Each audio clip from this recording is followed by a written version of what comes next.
Walkout కూడా చేసి వచ్చారు. కానీ ప్రభుత్వం మాత్రం వెనక్కి తగ్గేలా కనిపించట్లేదు, ముందుకే వెళ్తుంది. ఏంటి కారణం? అంటే డబ్బులు కావాలి.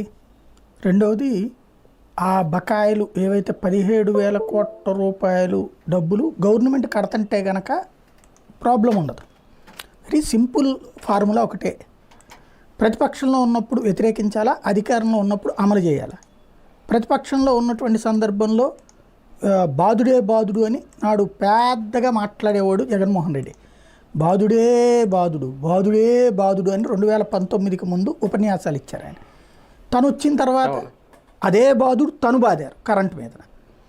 ఆ బాదినటువంటి సందర్భంలో ఆ ఒక్క పదాన్ని తీసుకుని బాదుడే బాదుడే అని చంద్రబాబు గారు కూడా మాట్లాడారు.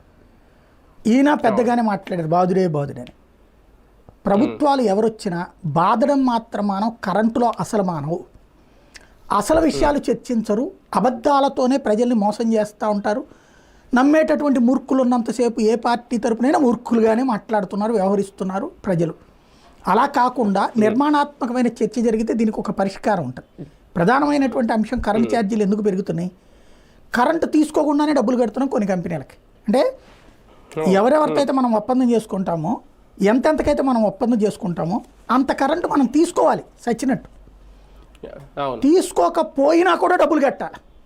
ఇది ఫస్ట్ గుర్తుపెట్టుకోవాల్సిన అంశం. అదే సందర్భం మన దగ్గర ప్రొటెక్షన్ పాయింట్స్ ఉంటాయి. లైక్ VTPS ఇప్పుడు నార్ల తాతారావు అయిందనుకోండి, లేదా మనకున్నటువంటి ఇతర బొగ్గు ఆధారిత విద్యుత్ కర్మాగారాలు ఇవి ఉంటాయి. వాటిట్లో ప్రొడక్షన్ ఏమో ఆపేస్తున్నాం. ఎందుకని? ఇది సమన్వయ లోపం. ఈ ఏడాది ఇప్పుడు ఎంత కరెంట్ వాడుతున్నారు, ఈ టైం